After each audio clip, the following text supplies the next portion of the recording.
Hola todos, j'espère que vous allez bien pour commencer. Aujourd'hui j'ai quelque chose d'assez spécial à vous annoncer.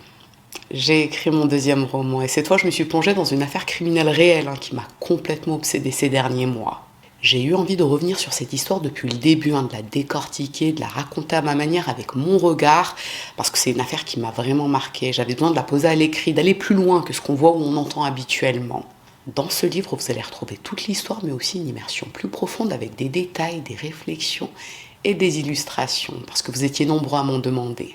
On a déjà choisi la couverture avec la maison d'édition, je vous la montre juste ici ou là, et comme j'ai envie de vous embarquer un peu avec moi, je vais vous lire le synopsis.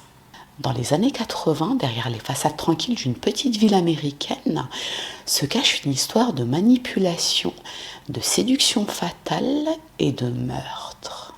Brad, charmant mais impitoyable, transforme sa vie de mari en un terrain de terreur pour sa femme Cheryl, jusqu'au jour où tout bascule. Une note laissée par Cheryl, un détail apparemment insignifiant, suffira à déclencher l'enquête qui fera remonter à la surface les secrets les plus sombres. Témoignages glaçants, indices sanglants et un procès retentissant qui tiendra le pays en haleine. Tout y est. Entre téléfilms cultes, livres de true crime et révélations troublantes, cette affaire raconte comment un homme a pu dissimuler sa véritable nature derrière un sourire et comment la justice finit toujours par rattraper ceux qui pensaient pouvoir lui échapper. Alors, ça vous donne envie ? Ce projet me tient vraiment à cœur et aujourd'hui il peut voir le jour uniquement grâce à vous. Le principe est simple, à partir de 150 précommandes, le livre pourrait être publié. Donc si vous avez envie de découvrir cette histoire telle que je l'ai vécue et retranscrite, de soutenir mon travail et de faire partie de cette aventure avec moi, je compte sur vous. Le lien est en description et en commentaire épinglé. Si on atteint les 150 précommandes, le livre sortira à la rentrée. Et vous pourrez le découvrir d'ici quelques mois seulement. Merci infiniment pour votre soutien et à très vite.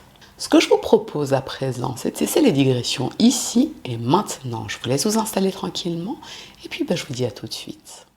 Es gab da einen ganz konkreten Clip, da habe ich mir quasi erzählen lassen, was darin passiert. Und das alleine hat mich schon in die Träume verfolgt. Du hast die Deepfake-Porno-Videos, die es von dir gibt, dir nie angeschaut? Nein, mir hat die Beschreibung gereicht. Pour l'histoire d'aujourd'hui, direction la ville de Palma de Mallorca en Espagne. Cette ville compte environ 450 000 habitants et elle est assez connue pour son tourisme estival. Mais bon, ça je pense que vous le savez déjà. Et c'est ici qu'habite Colin Fernandez. Mais son histoire ne commence pas en Espagne, elle commence à Hambourg en Allemagne. Et c'est d'ailleurs dans cette ville que naît Colin le 26 septembre 1981. On n'a pas beaucoup d'informations sur ses parents, si ce n'est que sa mère est d'origine hongroise et son père, Gérald Fernandez, est d'origine indienne. Vu que c'est une région qui a été colonisée par le Portugal, elle est toujours imprégnée par cette culture. Donc Colin a grandi avec cette influence culturelle, ce qui fait qu'elle est catholique. Après, je vous cache pas que ça n'a pas énormément d'importance pour la suite de l'histoire, mais je vous la présente un peu. Apparemment, Colin n'a pas forcément bien vécu ou assumé sa double appartenance culturelle en grandissant. En fait, il n'y avait pas beaucoup de gens d'origine indienne en Allemagne, et notamment à Hambourg, si on compare avec d'autres villes d'Europe comme Londres ou même Paris. Colin se sentait parfois un peu perdue quand elle était plus jeune, mais vu qu'elle est très sociable, elle s'est très vite fait tout un tas d'amis à l'école, et elle était très appréciée, que ce soit par ses camarades de classe ou ses professeurs.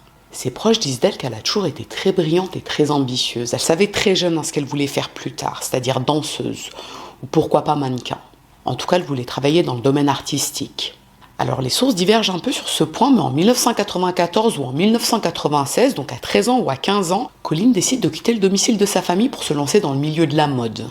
Et c'est à cette période qu'elle apparaît pour la première fois à la télévision. Elle tourne essentiellement des pubs. Elle fait aussi la une de plusieurs célèbres magazines en Allemagne, notamment un du nom de Stern. Les sources sur cette histoire ne précisent pas si sa famille a joué un rôle à ce moment-là, mais on peut quand même supposer que ses parents l'ont soutenue, vu qu'elle était très jeune et qu'elle avait sans doute besoin d'une autorisation parentale pour pouvoir travailler. À moins qu'elle ait demandé une émancipation à cette époque, mais c'est pas précisé dans les sources, et on ne sait pas non plus où elle résidait à ce moment-là. Mais en tout cas, elle a commencé à gagner très correctement sa vie les années qui ont suivi. En plus de ses activités professionnelles, en 1997, Colin décide de prendre des cours de danse dans un établissement à Hambourg qui s'appelle On Stage. Et il existe toujours d'ailleurs aujourd'hui. Ce qu'il ressort de son parcours, c'est que Colin est très douée, ça c'est une certitude pour ses professeurs. Et par la suite, elle poursuit son apprentissage à l'Académie des Arts de la Danse, toujours à Hambourg. Quelque temps après, on ne sait pas exactement quand, mais probablement 1 ou 2 ans après, elle finit son apprentissage au studio de danse Pineapple à Londres. Et c'est à partir de là qu'elle démarre vraiment sa carrière dans la danse. Plusieurs sources indiquent que dès la fin des années 90, Colleen devient danseuse pour plusieurs artistes connus comme Enrique Iglesias, Shaggy ou encore Modern Talking. Modern Talking, c'était ma passion quand j'étais gamine. Dites-vous qu'une fois, carrément, en allant faire les courses avec ma mère, j'avais glissé sur le tapis des courses un CD, mais je l'avais caché dans mes courses pour que ma mère, elle le voie pas. Donc, elle m'avait acheté un CD à son corps défendant. Miskina. Pour en revenir à Colleen, on ne sait pas précisément si elle a participé à des clips ou si elle a uniquement été danseuse sur scène pendant leurs concerts, mais quoi qu'il en soit, c'est à ce moment-là qu'elle a été remarquée par des producteurs de télévision en Allemagne. Alors la télévision, c'est pas vraiment ce qu'elle faisait jusque-là, mais bon, c'est une belle jeune femme, elle est douée, elle a beaucoup de charisme, donc elle accepte de passer un entretien avec eux. Et en 2000, elle devient officiellement animatrice pour la télévision allemande, mais principalement pour des émissions de musique sur la chaîne Viva. Bon, je pense que c'est pas forcément utile de revenir sur l'intégralité de son parcours professionnel, vu que ça va pas forcément nous parler à nous autres francophones, mais au fil des années, Colleen va toucher un peu à tout, elle joue même dans plusieurs films et séries. Ce qu'il faut retenir en gros, c'est qu'au début des années 2000, Colleen devient assez célèbre pour le grand public germanophone. Alors j'ai pas d'équivalent en France. Là j'essaie de trouver une présentatrice télé qui a également été actrice, danseuse. Franchement je vois pas. Après si vous avez une idée, n'hésitez pas à le mettre en espace commentaire. Mais là comme ça, vu que j'ai pas de télé...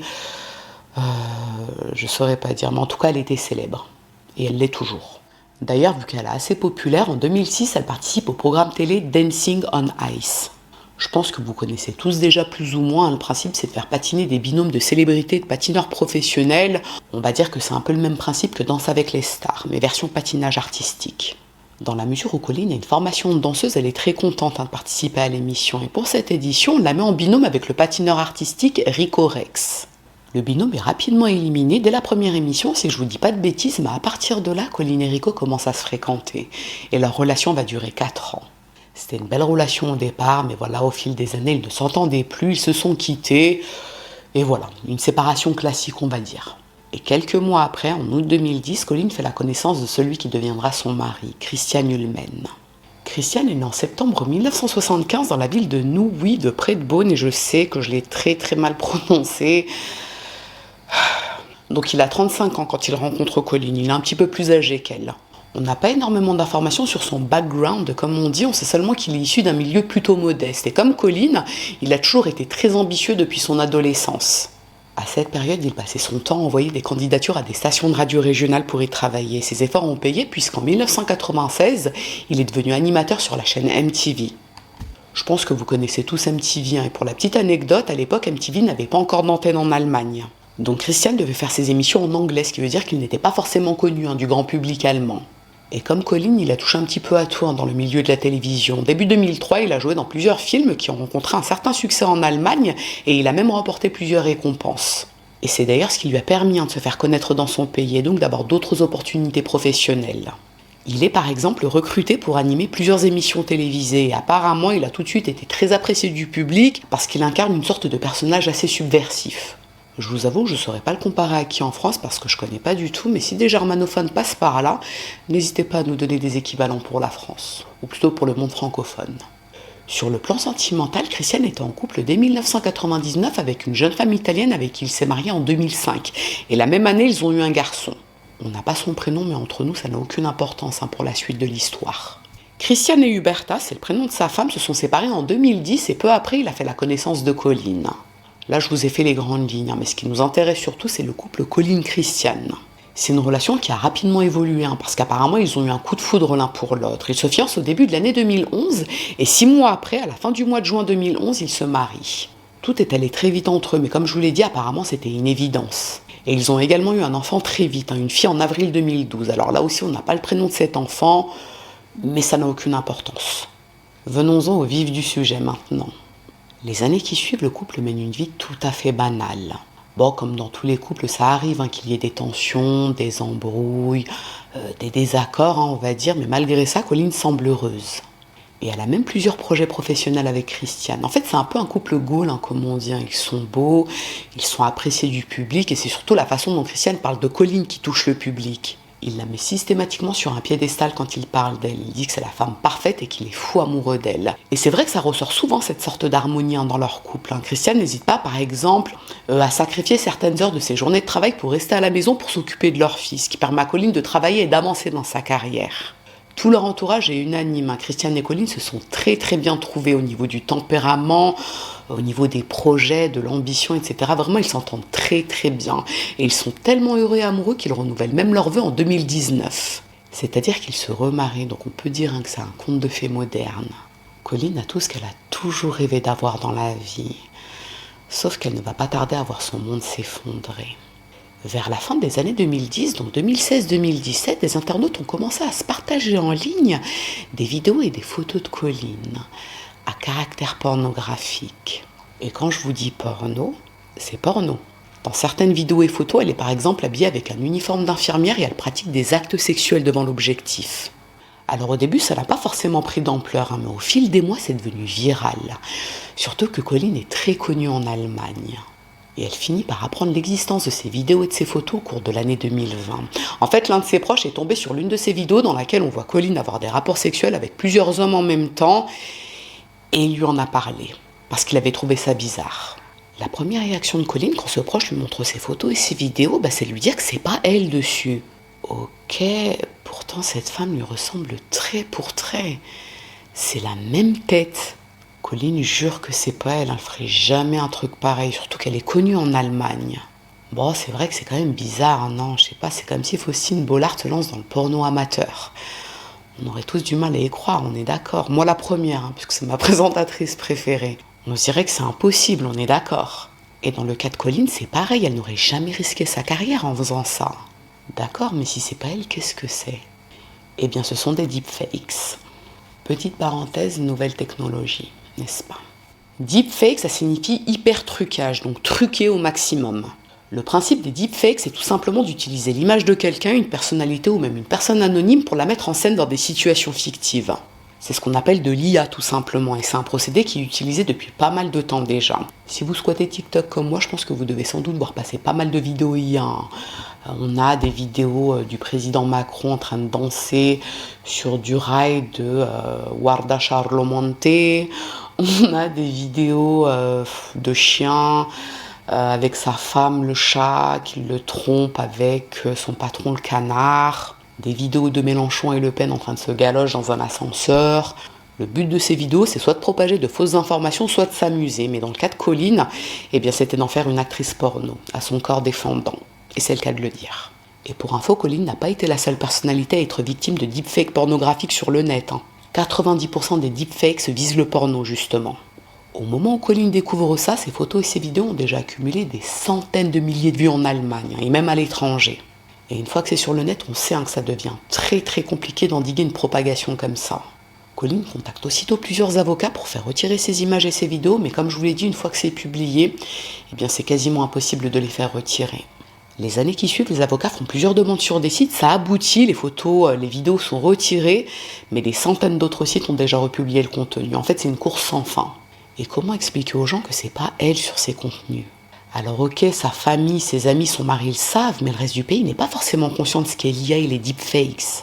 Et on va pas se mentir, même si tu dis que c'est pas toi sur la photo ou sur la vidéo, le cerveau a déjà imprégné cette image de toi en plein gangbang. C'est dur psychologiquement, mais aussi professionnellement, puisque Colline reçoit des centaines de messages sur ses réseaux sociaux pour lui parler de ses contenus. Dorénavant, c'est plus une présentatrice télé lambda, on la voit comme une actrice porno. En janvier 2023, Colline et Christiane prennent la décision de s'installer à Palma de Majorque. Alors on ne sait pas vraiment pourquoi, parce qu'ils n'ont pas fait de communiqué officiel à ce moment-là, mais on peut supposer que c'était à cause de ça. Comme je vous l'ai dit, Colline était harcelée, et c'était même quotidien. Christiane, de son côté, n'a pas fait de communiqué officiel par rapport à cette situation, il n'a pas donné d'interview par rapport à ça, mais il a toujours expliqué qu'il soutenait sa femme. Si par exemple il recevait des messages dans lesquels on lui disait « Ah, regarde ce que ta femme a fait, c'est une actrice P, etc. », il n'hésitait pas à prendre sa défense. Après, c'est vrai que Christiane est connue pour avoir toujours critiqué la masculinité toxique, donc il n'allait pas blâmer sa femme pour ça. En même temps, elle y est pour rien, donc logique. Toujours est-il qu'une fois qu'il s'installe en Espagne, Colline peut enfin souffler. En Allemagne, elle était régulièrement reconnue dans la rue, ici elle est parfaitement anonyme. Bon, malgré ce déménagement, les choses ne vont pas nécessairement s'améliorer pour le couple, mais on en reparlera après. Parce que là, ce qui nous intéresse surtout, ce sont ces deepfakes. En fait, Colline est de plus en plus tracassée par la circulation de ses vidéos et de ses images, donc elle est déterminée à toutes les faire supprimer du net. Et à côté de ça, elle ne sait pas encore si c'est une bonne idée d'en parler publiquement. Beaucoup de monde est déjà au courant en Allemagne de l'existence de ces vidéos et de ces photos, mais il y a une sorte de tabou autour de ça. Et Colline avait choisi de ne pas donner d'interview à ce sujet-là parce qu'elle espérait que ça se tasse avec les mois. Et aussi, sa crainte, c'était que si elle en parlait, plus de monde irait télécharger ses vidéos et ses photos, ce qui augmenterait le nombre de sites qui les publient. Logique. On appelle ça l'effet stressant dans sociologie. En gros, plus on essaie de cacher, de censurer ou de supprimer une information, et plus elle attire l'attention. Et on a de nombreux exemples autour de nous, au quotidien, n'est-ce pas? Et ce phénomène vient de la chanteuse Barbara Streisand. Vous connaissez tous Barbara Streisand. I Am a Woman in Love. En 2003, elle avait voulu faire retirer d'Internet une photo aérienne de sa maison, et le résultat, c'est que l'affaire avait explosé médiatiquement. Donc beaucoup plus de gens avaient vu la photo de sa maison. Colline est terrifiée à l'idée qu'il lui arrive ça, mais en y repensant, elle se demande si justement ce ne serait pas plus judicieux d'en parler ouvertement. Alors déjà pour nettoyer son nom, normal, j'ai envie de vous dire, et aussi parce qu'elle ne voit pas d'autre solution. Elle est passée par des avocats et ça n'a rien changé, il y a même beaucoup plus de vidéos et de photos qui circulent à présent. Peut-être qu'en parlant, ça pourrait aboutir à une solution, qui sait.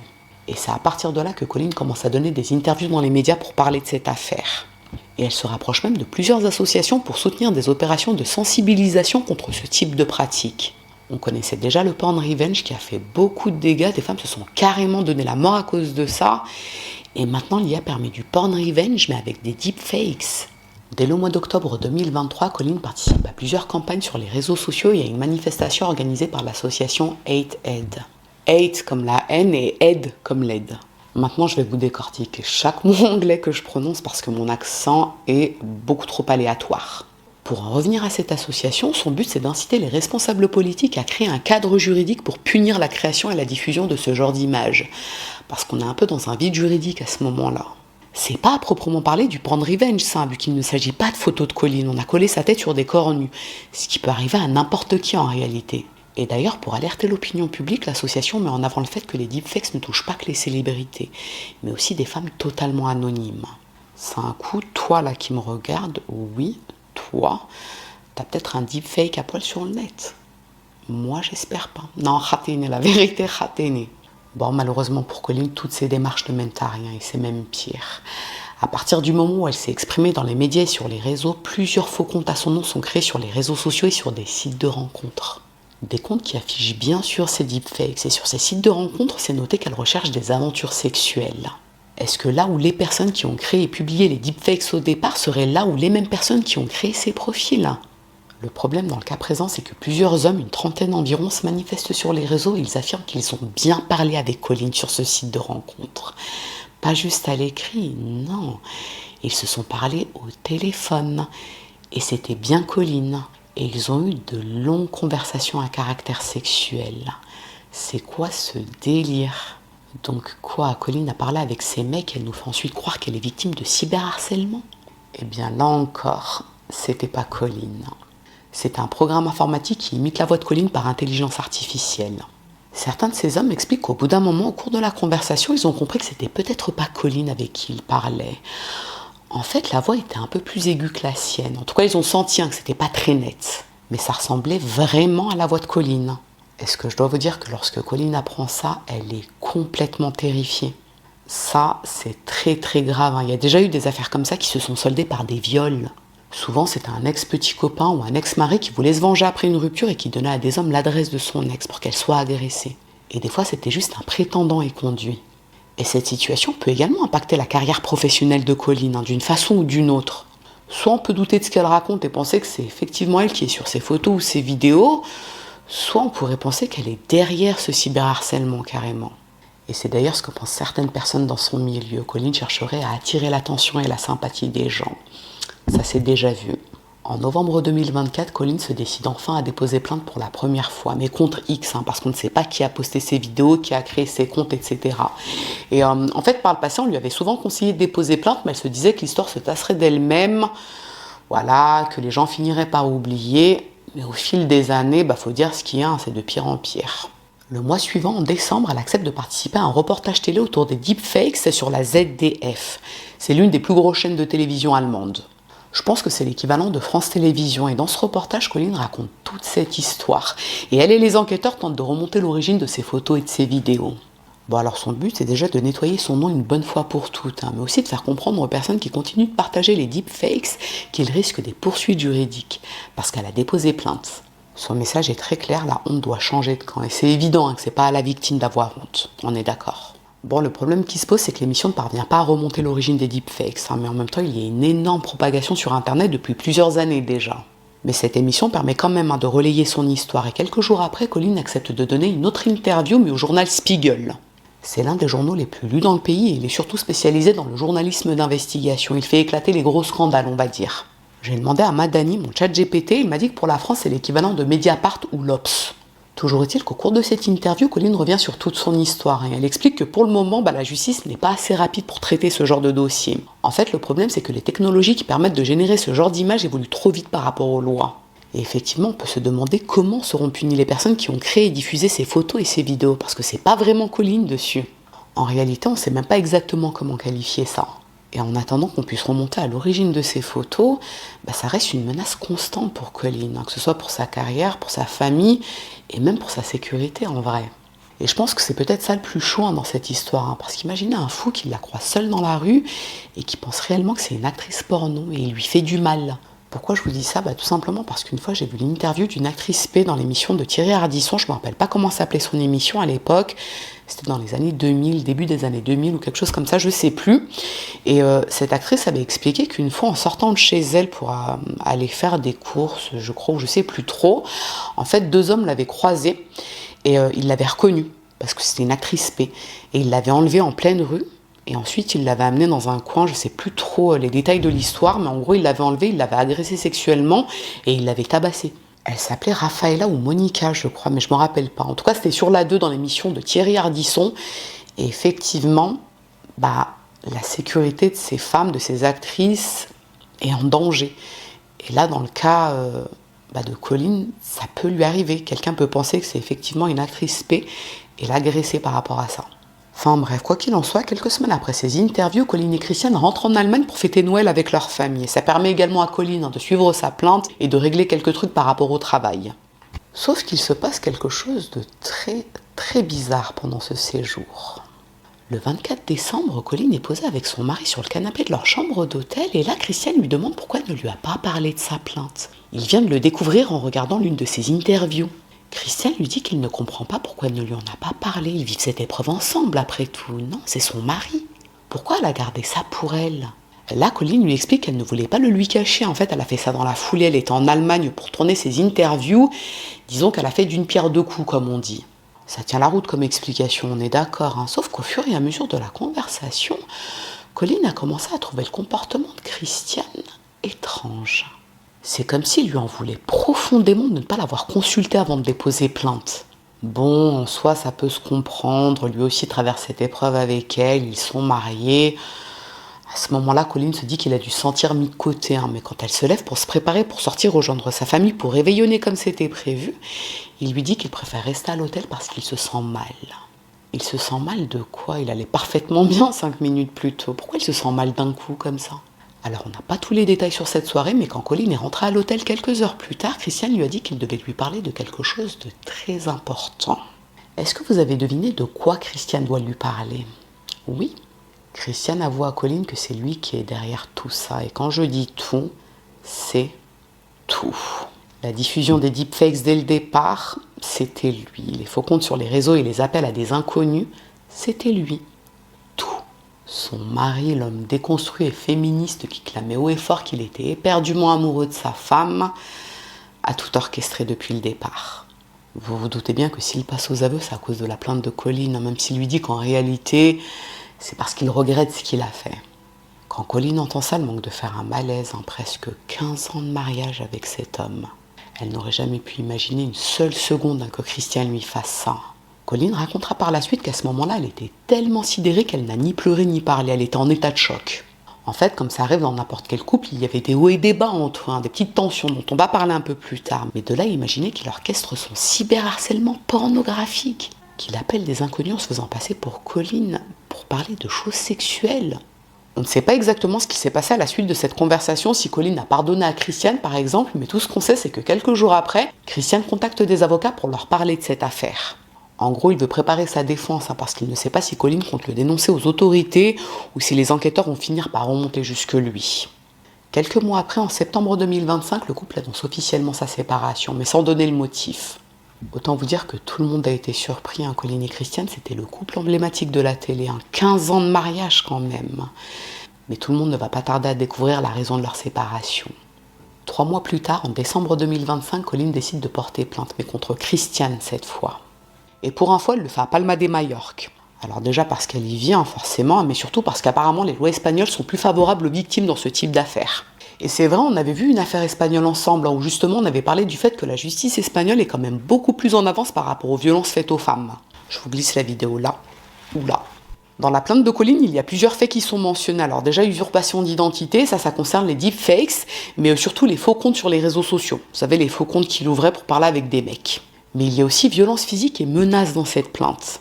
Alors concernant les violences et les menaces, je vous en avais pas parlé jusque-là pour garder un petit peu de suspense, on va dire, mais il semble que ces violences ont eu lieu à Palma de Majorque quand Christiane et Colin y vivaient ensemble. Colin a notamment parlé d'un épisode survenu en janvier 2023. Ce jour-là, elle et Christiane s'étaient disputées et Colin avait eu tellement peur qu'elle s'était enfermée sur le balcon de leur appartement et elle avait appelé à l'aide. Et ce sont les employés du café au rez-de-chaussée de l'immeuble qui avaient appelé la police. Christiane avait été arrêté, il avait été placé en garde à vue pour violence conjugale, mais Colin avait finalement décidé de retirer sa plainte contre lui quelques jours plus tard. Ce qu'elle raconte pour justifier ça, c'est qu'à l'époque des faits, elle avait relativisé cette histoire. Ce jour-là, Christiane ne l'avait pas brutalisé physiquement, je crois, et elle ne voulait pas briser sa famille.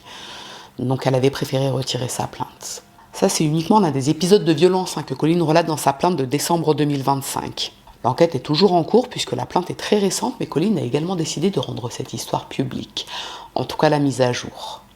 Le 19 mars 2026, donc tout récemment, Colin publie sur son compte Instagram un message dans lequel elle raconte que la personne qui la harcelait depuis plusieurs années et dont elle avait déjà parlé à plusieurs reprises dans des émissions était en réalité son propre mari.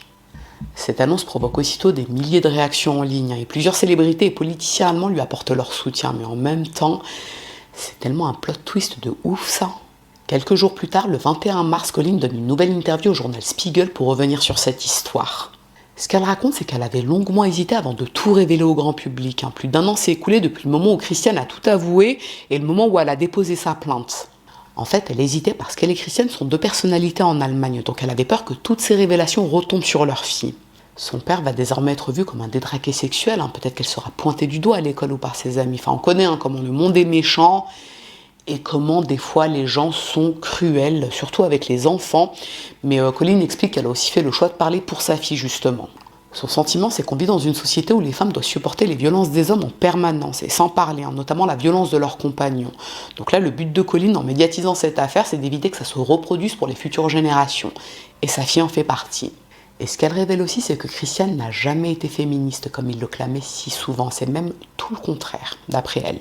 Elle le décrit comme un homme profondément misogyne qui considère que les femmes n'ont rien à faire au travail, par exemple. Disons que là, l'image de Christiane est un petit peu mise à mal entre les deepfakes, les comptes sur les réseaux pour parler de sexe avec des inconnus en se faisant passer pour sa femme, et ses propos violents à l'égard des femmes. Quand cette interview est publiée, elle devient virale, forcément. Et les médias font aussitôt le parallèle avec l'affaire Pellico. Alors c'est pas du tout la même chose, c'est quand même un autre niveau de diablerie ce qui est arrivé à Gisèle Pellico. Mais Colin a expliqué que cette histoire l'a en fait beaucoup inspiré pour prendre la parole. Parce que souvenez-vous que Madame Pellico a quand même refusé le huis clos lors des procès. Et petit point important pour gagner temps, comme dirait Coach Amonde, je supprimerai chaque commentaire qui vise à humilier ou à insulter Gisèle Pellico. Parce que c'est pas une salle d'attente pour l'enfer ou le canard enchaîné ici, donc un peu de respect. Pour en revenir à Colin, ce qu'elle raconte, c'est qu'elle a vécu cette histoire de deepfakes comme un viol. En fait, même si tout était virtuel, elle avait quand même l'impression que n'importe qui pouvait avoir accès à son corps sans qu'elle ne puisse le refuser. Pauline, erklär uns mal bitte ganz genau, was da los ist. Du hast ja persönlich gestern eine E-Mail erhalten, Julian hat es ja eben schon angekündigt, die alles, und da wird spannend, bisher Gesagte auf den Kopf stellt. So ist es. Du hast mich virtuell vergewaltigt. Das war die Überschrift auf dem Cover des Spiegels. Es war eine Überschrift, die im ganzen Land für eine riesige Welle der Empörung gesorgt hat. Autant vous dire que tout le monde n'a pas apprécié qu'elle fasse ce parallèle avec le viol.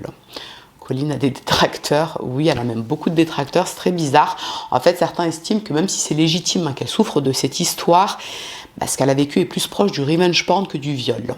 D'après eux, le fait d'employer le mot viol, ça desservirait les vraies victimes de viol. Et d'autres détracteurs estiment carrément qu'elle parle de viol pour accroître sa notoriété. Bon, après, je peux comprendre qu'on puisse trouver le parallèle exagéré, mais il faut pas oublier que Colline, c'est une victime dans cette histoire. Alors ok, ça ressemble davantage à du porn revenge, soit, mais il y a quand même beaucoup de jeunes filles et même des garçons qui se sont donné la mort dans des affaires de porn revenge. Est-ce que c'est vraiment utile ensuite de faire la leçon à une victime parce qu'elle a employé ce terme plutôt qu'un autre? Franchement. Bon, je pense que vous êtes nombreux à vous demander comment Christiane a réagi à cette interview, quelle a été la réaction de notre féministe déconstruit. Eh bien, il a tout simplement fait le choix de ne pas s'exprimer publiquement au sujet de cette affaire. Cela dit, ses avocats ont fait une déclaration, mais très brève, pour expliquer que la plainte de Colline pour les violences physiques est infondée. Ils n'ont réagi que sur ce point. Alors, pourquoi nier uniquement les violences physiques, me direz-vous?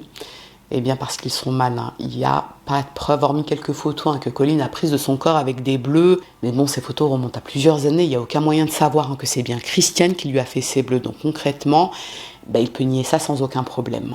Mais en ce qui concerne les deepfakes et les faux comptes sur les réseaux sociaux, eh bien ça c'est autre chose. S'il nie publiquement qu'il est à l'origine de ça et que la police remonte ensuite à lui, ça peut être chaud, n'est-ce pas? Cela dit, d'après plusieurs sources, à la fin du mois de mars ou au début du mois d'avril 2026, il a déposé plainte pour diffamation contre le journal Spiegel. Ce qu'il reproche à ce journal, c'est d'avoir publié l'interview de Colline en présentant ses déclarations comme étant une vérité absolue, alors que la justice n'a pas encore tranché. Et pour le moment, vu que c'est très récent, on n'a pas de détails concernant les suites de cette plainte. D'après d'autres sources journalistiques, mais qui ont l'air assez solides, certains messages de Christiane à ses avocats ont fuité. Et il semble qu'il ne cherche pas à nier son implication dans le harcèlement de Colline. En fait, il le reconnaît, donc il n'y a pas de doute à ce niveau. Mais dans ses messages, il affirme que ce n'est pas lui qui a créé les deepfakes de Colline, il les a simplement relayés. Comme je vous l'ai dit, Christiane n'est pas bête. La police allemande est la plus réputée en Europe. Il sait très bien qu'il ne peut pas nier quelque chose qui va de toute façon être découvert, tôt ou tard. Et pour les services de police, rassurez-vous les Français, on est deuxième, ça va? Bon, maintenant la question que tout le monde se pose, pourquoi diable Christiane a fait cette dinguerie à Colline? Pourquoi? Warum? Ça veut dire pourquoi en allemand. Alors l'explication qu'il a fournie à ses avocats dans les messages dont je vous ai parlé tout à l'heure, c'est qu'il a cédé à des pulsions sexuelles qu'il n'arrivait pas à contrôler. Mais c'est quel genre de pulsions sexuelles ça? Des deepfakes pornographiques de ta femme, ensuite des appels à caractère sexuel à des inconnus en te faisant passer pour ta femme? Donc quoi, il a attiré par des hommes et il se servait du corps et de la voix de sa femme pour les appâter? Ce qui veut dire qu'il serait sous emprise de ses pulsions, la fameuse emprise. Est-ce que ça a vraiment du sens tout ça? Ou est-ce que Christiane ne va pas essayer d'attirer la compassion des juges en se cachant derrière une homosexualité refoulée et réprimée par la société? Et quand bien même ce serait vrai, admettons, c'est quoi le fucking rapport avec Colline dans tout ça? Donc quoi, t'es un gay refoulé, tu décides de cyberharceler ta femme jusqu'à mettre sa vie en danger parce que t'as des pulsions que tu ne peux pas réprimer. C'est tellement n'importe quoi. En fait, quand l'affaire a éclaté, beaucoup se sont demandé s'il n'a pas plutôt cherché à la dominer à travers ce cyberharcèlement.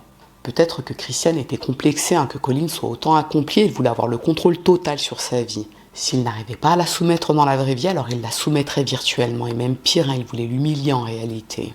Le fait de parler de sexe avec des hommes en se faisant passer pour Colline, c'était une atteinte à son image, ça. Et d'après certaines sources, il a carrément contacté plusieurs hommes de l'entourage de Colline avec un faux compte à son nom pour leur demander s'ils étaient intéressés par elle, pour coucher avec elle.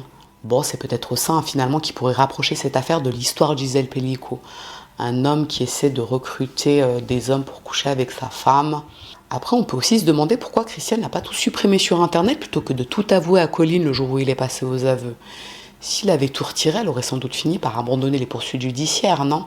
Ou alors, peut-être qu'en lui avouant toute la vérité, il a cru qu'elle finirait par lui pardonner comme elle l'avait déjà fait en janvier 2023 en Espagne. C'était peut-être une forme de manipulation, on ne sait pas. Quoi qu'il en soit, le 14 avril 2026, le parquet de Palma de Mallorca transfère la plainte de Colline au parquet d'Itzeo, en Allemagne. Les magistrats espagnols ont estimé qu'il n'était pas compétent pour traiter ce dossier. Colline et Christiane sont tous les deux allemands. Les hommes avec qui Christiane discutait résident en Allemagne et la réputation de Colline est principalement en jeu en Allemagne. Donc aucun intérêt de poursuivre en Espagne. Vu que cette affaire est très récente, elle n'a pas encore été jugée, mais apparemment plusieurs projets de loi sont actuellement en train d'être adoptés en Allemagne pour sanctionner plus sévèrement les violences sexuelles, y compris celles commises sur Internet. Et à travers sa plainte, Colline espère que la justice la reconnaîtra officiellement comme victime, et que grâce à cette procédure, les lois évolueront pour mieux protéger les femmes sur Internet. Les gens tout court, j'ai envie de dire.